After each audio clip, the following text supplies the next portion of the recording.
Esta semana, mistérios do nosso comportamento que começam a ser desvendados. Uma investigação liderada pelo jovem cientista Rui Costa. Na cadeira do Inovadores, António Maquiavelo explica para que serve a matemática, como garante a segurança das comunicações e como nos ajuda a entender o mundo. Bem-vindo ao Inovadores, um espaço onde vamos encontrar as últimas descobertas científicas e os estudos mais revolucionários. Quem são os inovadores portugueses? Vamos fazer um retrato de um país que faz acontecer ciência e tecnologia. Esta semana fica marcada pelas medalhas de honra L'Oréal para as mulheres de ciência. Quais são os genes necessários para uma célula da pele reverter o seu desenvolvimento? Como podemos antecipar o comportamento das células do osso quando pomos uma prótese dentária? Como se pode controlar células estaminais para produzir neurónios suficientes e tratar a doença de Parkinson? Joana Marques, Sílvia Barbeiro e Liliana Bernardino procuram responder a estas perguntas, agora com a ajuda de um prémio que distingue investigadoras menores de 35 anos a trabalhar em Portugal. A Universidade de Coimbra é a primeira instituição portuguesa a entrar no iTunes U. Trata-se de uma área da conhecida plataforma da Macintosh, onde se pode descarregar materiais das universidades em formato áudio e vídeo. Um coral cor-de-rosa, um pequeno lagostim, 20 crustáceos, 4 bivalves e várias minhocas são algumas das novas espécies encontradas por uma equipa da Universidade de Aveiro junto aos vulcões de lama no Oceano Profundo. Os navios do projeto europeu Hermione juntam 39 instituições que desde 2009 estudam os ecossistemas marinhos profundos da margem continental europeia. Como o nosso cérebro reage de forma diferente quando faz uma coisa sem pensar e quando faz o mesmo com toda a atenção. Uma reportagem no Instituto Gulbenkian de Ciência. Quando fazemos uma coisa tão comum como conduzir, podemos usar áreas distintas do cérebro, mesmo que as nossas ações sejam aparentemente idênticas. Podemos meter as mudanças instintivamente, sem pensarmos um segundo nos nossos gestos, o que é muito diferente de quando o fazemos com toda a atenção. Depende se a nossa ação é ou não intencional, como descobriu um grupo de investigadores do Instituto Gulbenkian de Ciência. O que nós descobrimos é que quando fazemos ações intencionais, é uma parte do cérebro que está envolvida, uma parte do córtex, aqui em cima, uma parte dos gânglios basais. Quando fazemos ações muitas vezes, por exemplo, e essas ações ficam hábitos, ficam ações de rotina, outra parte do cérebro, que é outras partes do córtex e outras partes dos gânglios da base, estão envolvidas. Portanto, temos dois sistemas paralelos, digamos, para fazer a mesma ação, quando fazemos a ação intencionalmente ou quando fazemos automaticamente. Para chegarem a estas conclusões, os investigadores fazem estudos em ratinhos e em pessoas, apurando se o comportamento é intencional ou já se tornou um hábito. Se os animais estiverem a pressionar uma alavanca para obter uma certa recompensa de comida, podemos lhe dar buffet, tudo o que quiser antes, e ainda vai pressionar. Se ainda pressionar é porque é por rotina. Para conseguir perceber quais são as áreas envolvidas nas diferentes ações, os cientistas usam diferentes métodos. Podemos ver se certos genes podem ser mais transcritos, portanto, certas proteínas são mais expressas ou não em certas células do cérebro. Podemos utilizar métodos de imagem, podemos introduzir dentro do cérebro uns elétrodos muito fininhos, que são da grossura de um cabelo, e com esses elétrodos fininhos que ficam dentro do cérebro consegue-se medir a atividade dos neurónios naquela área. Portanto, conseguimos medir a atividade do cérebro vivo enquanto o comportamento está a acontecer. Enquanto estamos a tomar uma decisão de fazer uma coisa ou não ou fazer outra, vemos o que é que acontece à atividade dentro do cérebro. Agora, a equipa do Instituto Gulbenkian de Ciência quer ir mais longe e perceber que áreas cerebrais estão envolvidas nos comportamentos compulsivos. Há alguns indícios de que têm semelhanças com as ações de rotina. As ações de rotina são ações que muitas vezes fazemos, digamos, sem pensar, automaticamente. A compulsão é um passo extra, que é a pessoa ter de fazer a ação. Ou seja, não é o fazer automaticamente, mas não poder deixar de fazer. E nós estamos agora a tentar investigar se está relacionado com ações de rotina que ficaram demasiado, digamos, demasiado estabelecidas dentro do nosso cérebro, de uma certa forma que as temos de fazer sempre. O grupo dirigido por Rui Costa, atualmente a funcionar no Instituto Gulbenkian de Ciência, em Oeiras, é um dos que vão integrar o supergrupo da Fundação Champalimau, dedicado ao estudo das neurociências. No fundo, o nosso objetivo é perceber como é que o comportamento é gerado, mas mais especificamente como é que tomamos decisões. E assim vai nascer a maior instituição do mundo dedicada a desvendar os mistérios do comportamento humano.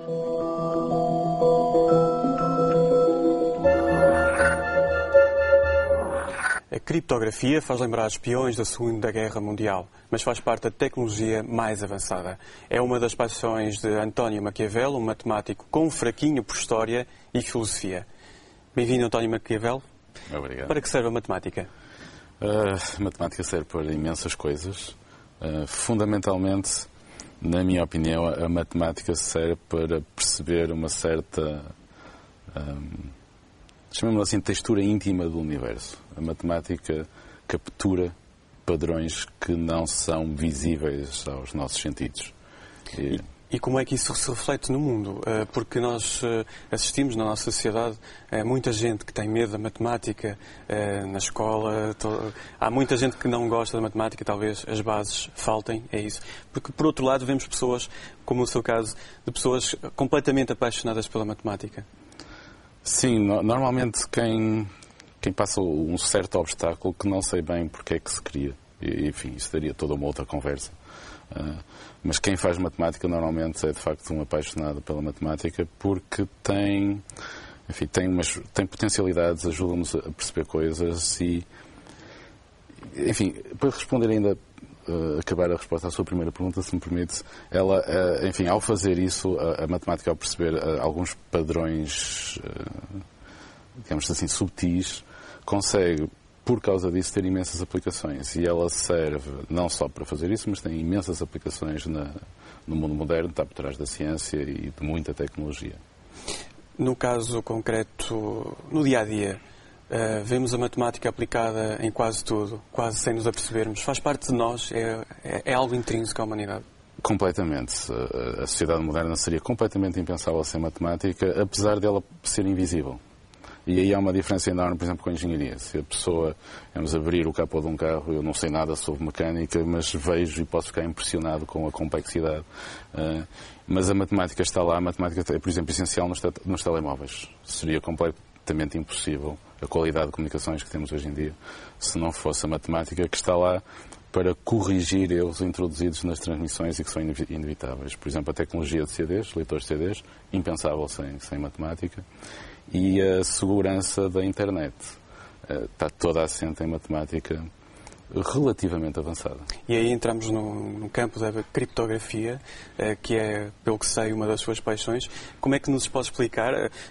À primeira, nós pensamos na criptografia, como disse no início, espionagem, filmes que nós vemos aí no cinema, daqueles mais espetaculares, em que ficamos quase surpreendidos com toda aquela complexidade. Como é que isso é aplicado hoje em dia? De maneiras muito simples. Por exemplo, cada vez que a pessoa vai a uma caixa multibanco levantar dinheiro, está a usar a criptografia, porque há uma comunicação feita entre a caixa em si, a caixa multibanco e uma agência, simplesmente para saber se a pessoa tem dinheiro lá. Normalmente os bancos não deixam as pessoas que não têm dinheiro lá levantar. Não sei bem porquê, mas... E, portanto, essa comunicação que é feita, essa comunicação tem que ser uma comunicação que é confidencial, porque alguém poderia colocar uma escuta, enfim, se vai via telefone, podia colocar uma escuta no telefone e descobrir os códigos de acesso de várias pessoas, etc. E, portanto, é uma informação que tem que ser confidencial e é cifrada com técnicas criptográficas. Outro exemplo é todas as compras feitas via internet. Portanto, cada vez que a pessoa acede a uma página segura via internet, se a pessoa for, por exemplo, fazer a gestão da sua conta bancária, novamente vai haver uma comunicação que as pessoas não querem que os outros saibam. Portanto, tem que ser confidencial e é protegido por criptografia. Isso é possível através da matemática. Eu li um texto seu interessante sobre a NSA, a National Security Agency, que é a Agência de Segurança Norte-Americana, em que há uma aposta muito forte em matemáticos. Mais de 11 mil pessoas, mais de 11 mil matemáticos que são contratados por aquela agência. E essa agência basicamente faz o quê? E através da criptografia e criptoanálise. E criptoanálise. Portanto, essa agência, digamos, é a unidade criptológica que reúne as duas coisas, criptografia e criptoanálise, do governo norte-americano, cujo objetivo é, por um lado, proteger as informações confidenciais do governo americano, por outro lado, tentar decifrar comunicações que possam, de algum modo, ter a ver com a segurança dos Estados Unidos ou de interesses dos Estados Unidos. E, portanto, o objetivo é, por um lado, criar códigos mais seguros, por outro lado, quebrar os códigos dos outros. E na quebra de códigos, aquilo que se chama criptoanálise, são usados já há centenas de anos matemáticos e a NSA tem uma aposta forte. Aliás, é interessante que é o maior empregador de matemáticos do planeta. O número exato de matemáticos é uma informação que não é pública. Imaginei-o simplesmente porque é uma agência com essa tradição. Não gosta de publicitar, uma vez que aquilo que faz é bastante secreto. Mas eu uma vez tive o privilégio de assistir a uma palestra dada por uma matemática que tinha trabalhado na NSA. E quando ela acabou a palestra, ninguém queria bem saber do que é que ela falou, mas mais informações sobre a NSA, e alguém perguntou, afinal, quantos matemáticos trabalham lá? E ela deu a menor estimativa que eu conheço, uma vez que foi 11 mil, que de facto é um número impressionante. E o que é que basicamente fazem? Já disse que faz a segurança dos Estados Unidos, das comunicações dos Estados Unidos, mas obviamente é uma agência de segurança e está relacionada com técnicas de inteligência. Também estão atentos àquilo que se passa no mundo e os Estados Unidos, obviamente, que são um alvo de muitos ataques terroristas. Sim. Como é possível usar a matemática para entender o que se passa?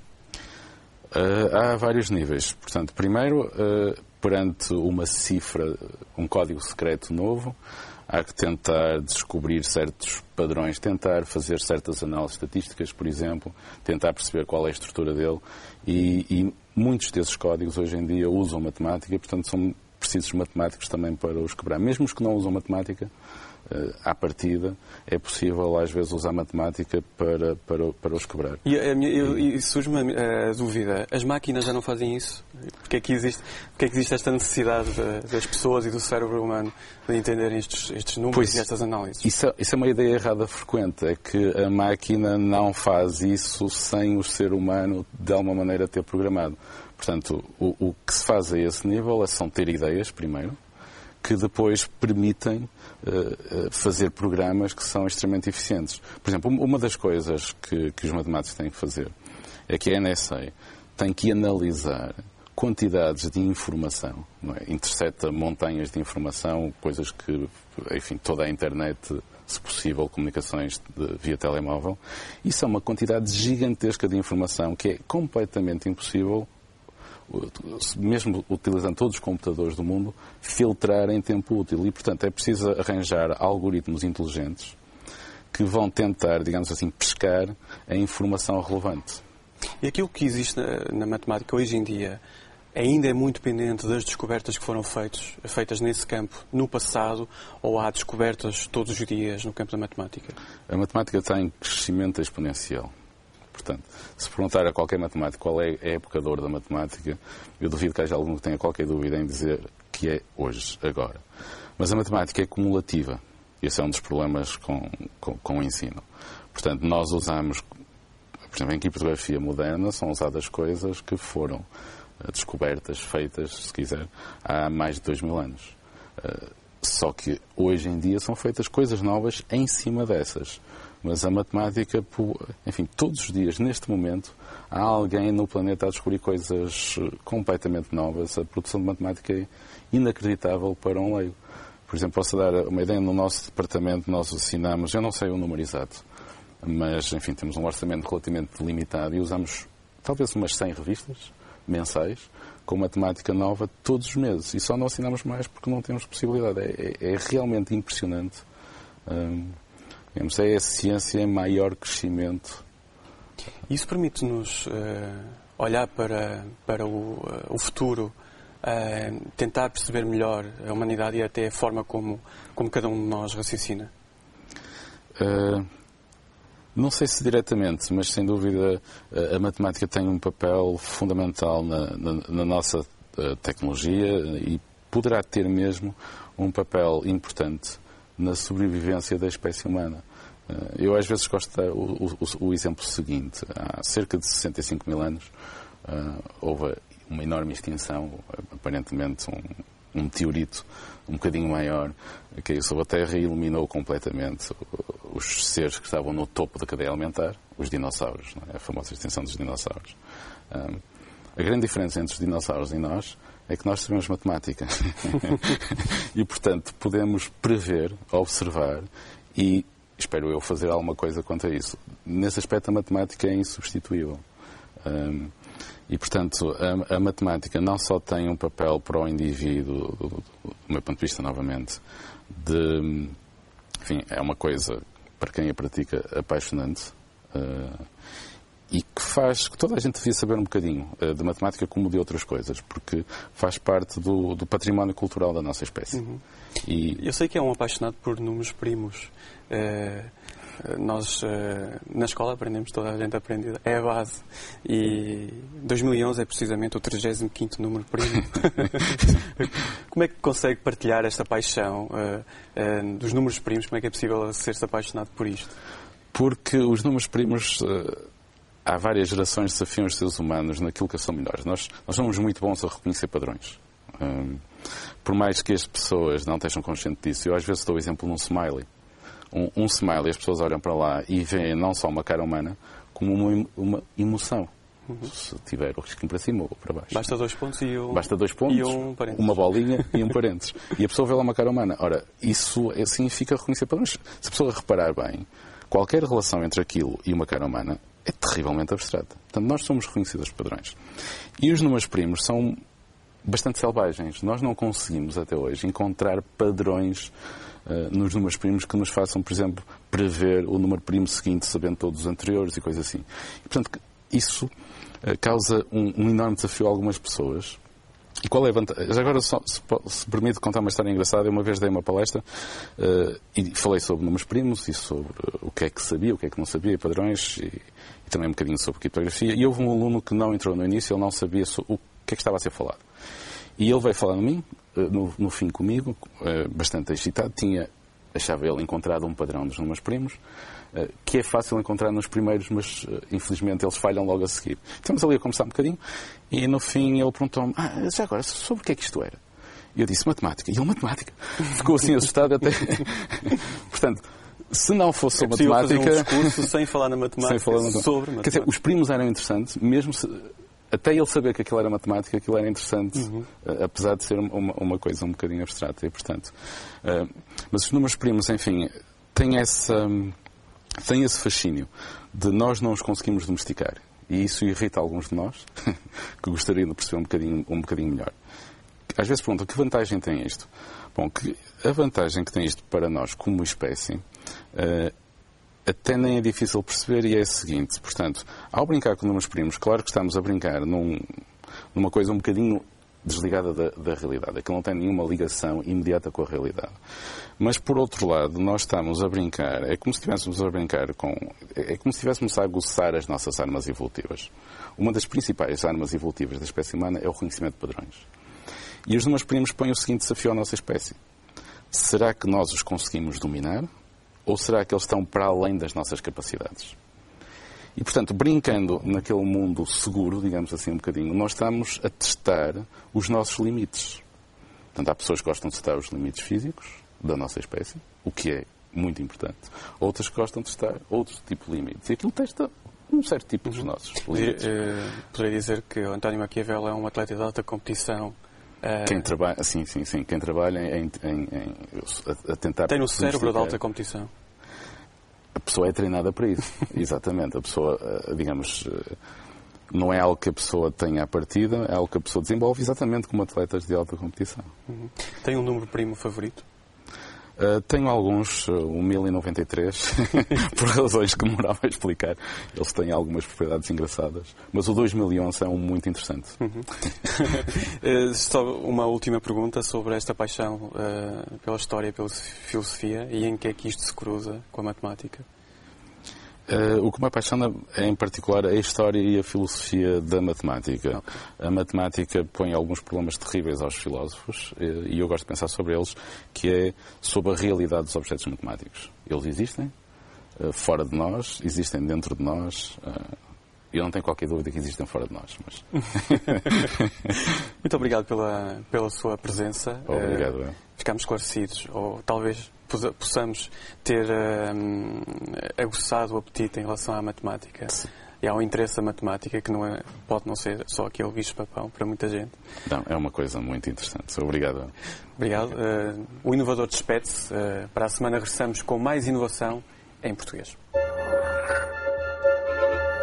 No Inovadores da próxima semana, reportagem na Casa da Música para conhecer o projeto Kinetic, que junta cientistas do INESC Porto com investigadores da Universidade de Austin, nos Estados Unidos.